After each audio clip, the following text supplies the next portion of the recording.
اور لوگ شہید ہو رہے ہیں مگر تمہارا اب تک نمبر نہیں آیا، حالانکہ تم کو کیا چچا جان نے منہ دیکھنے کے لیے پالا تھا، تو تم بھی چچا جان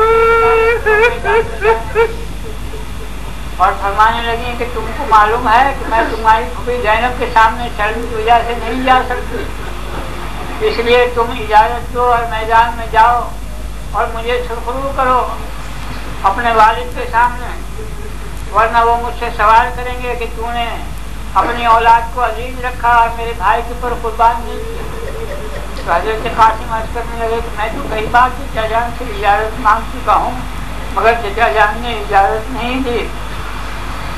تو پھر والدہ کے گلے میں بائیں ڈال کر رونے لگے۔ حضرت قاسم علیہ السلام نے بات کی تو کہتے ہیں کہ اس وقت ان کا ہاتھ حضرت قاسم کے بازو کے پر پڑا تو وہ تعویذ ایک بتا ہوا تھا، تعویذ امام حسن علیہ السلام نے باندھا تھا اور فرمایا تھا کہ جب کوئی مصیبت کا وقت آئے تو اس وقت اس تعویذ کو کھول کر دیکھنا۔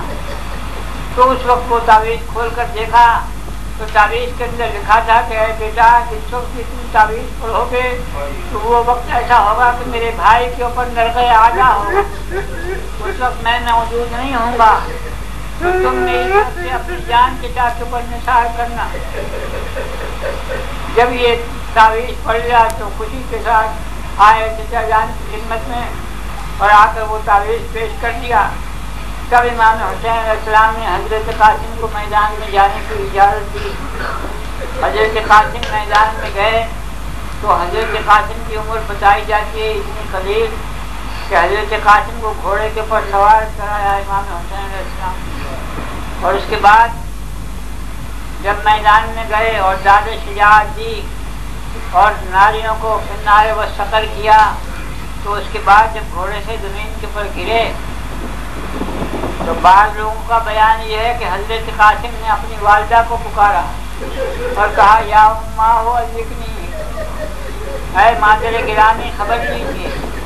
لیکن میرا خیال یہ ہے کہ لوگوں کو اشتباہ ہوا کیونکہ چچا کو عم کہتے ہیں عربی میں، تو حضرت قاسم نے یا اماں ہو ذکنی کہا ہوگا، اے چچا جان میری خبر لیجیے۔ مگر یہ خصوصیت ہے حضرت قاسم علیہ السلام کی کہ امام حسین کا لاشا تو بعد ذبح ہونے کے پامال ہوا گھوڑوں کی ٹاپوں سے، مگر حضرت قاسم علیہ السلام کا لاشا زندگی ہے پامال ہوا۔ اسی حالت میں حضرت قاسم علیہ السلام کی روح قفس سے پرواز کر اور امام حسین علیہ السلام جب لاشے پر پہنچے تو حضرت قاسم کے لاشے کے ٹکڑے جمع کیے امام حسین علیہ السلام نے اور اس طرح سے لاشا لے کر آئے، میدان سے اٹھا کر لائے خیمے کے اندر۔ اب آپ تصور کر سکتے ہیں کہ اس وقت حضرت